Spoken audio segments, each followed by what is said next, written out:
তাই সে আবারও তাকে তুলে প্লেটে রেখে দেয়। গুডেটামার আশেপাশে যতগুলো প্লেট ছিল সেসব প্লেটের খাবারেরা নিজেদের সঙ্গে কথা বলতে থাকে। তখন সেখানে থাকা একটা প্লেটের খাবার নিজের সম্পর্কে বলতে শুরু করে। সে বলতে থাকে, অনেকদিন ধরে আমাকে কাস্টমারের সামনে দেওয়া হচ্ছে, কিন্তু কেউই আমাকে চুজ করছে না। এর মাঝে আমরা সাকিবিয়াকে দেখতে পাই, যে গুডেটামাকে বাঁচানোর জন্য আবারও সেখানে পৌঁছে গেছে।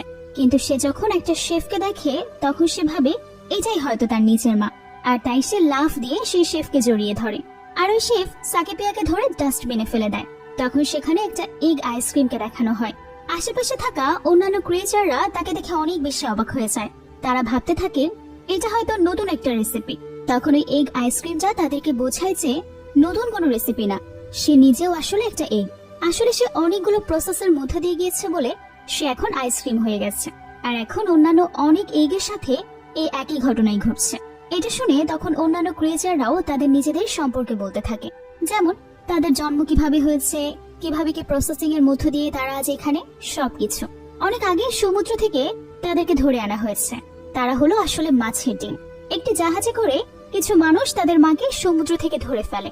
এরপর তাদের মায়ের পেট কেটে সঙ্গে সঙ্গে তাদেরকে সেখান থেকে বের করে আনে। তারপর থেকেই তারা এই রেস্টুরেন্টে জীবনযাপন করছে। এই কথা বলার পরে কাস্টমাররা একটা একটা করে সে মাছের ডিমগুলোকেও নিয়ে নেয়। অন্যান্য ক্রিয়েচারদেরকে নিয়ে গেলেও সে ব্রিডটাকে কেউই নেয় না। এভাবে দিনের পর দিন পড়ে থাকতে থাকতে এই ব্রিডটা অনেক হতাশ হয়ে পড়ে, কারণ অনেকদিন ধরেই সে প্লেটের সাথে এভাবেই লেগে আছে। অনেকবার ঘুরে ঘুরে কাস্টমারের সামনে গেলেও কেউই তাকে একসেপ্ট করছে না, কোনোভাবেই তাকে কেউ চুজ করছে না। এদিকে এভাবে থাকতে তার নিজেরও আর ভালো লাগছে না।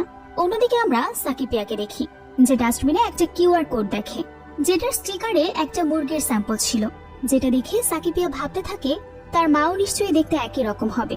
আর তখন সে আবারও তার মায়ের কথা ভাবতে শুরু করে। এরপর সে একটা মোটিভেশন পায়, যেভাবেই হোক তাকে এখান থেকে অবশ্যই বের হতে হবে আর তার মাকে খুঁজে বের করতে হবে। এরপর আমরা আবারও গুডেটামাকে দেখি, যাকে একটা বাচ্চা ছেলে চুজ করে খাওয়ার জন্য। ঠিক তখন এটা দেখতে পেরে সে বেচারা আবারও খুব স্যাড হয়ে যায়। সে পুরোপুরি ভেঙে পড়ে, কারণ সে এতদিন ধরে আসছে তারপরেও কেউ তাকে চুজ করে না। অন্যদিকে গুডেটামা নতুন এসেই কাস্টমারের দৃষ্টি আকর্ষণ করে ফেললো। অন্যদিকে আমাদেরকে আবারও সেই বাচ্চা ছেলেটিকে দেখানো হয়। সে তখন গুডেটামাকে খেতে যাবে, ঠিক তখনই গুডেটামা কথা বলে উঠছে। সে বাচ্চাটিকে বলতে থাকে প্লিজ তাকে যেন সেই বাচ্চাটা না খায়, কারণ সে অনেক ব্যথা পাচ্ছে।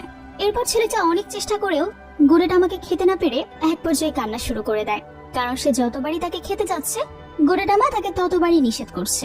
এদিকে ততক্ষণে সাকিবিয়া গুডেটামাকে খুঁজতে খুঁজতে সেখানে পৌঁছে যায়।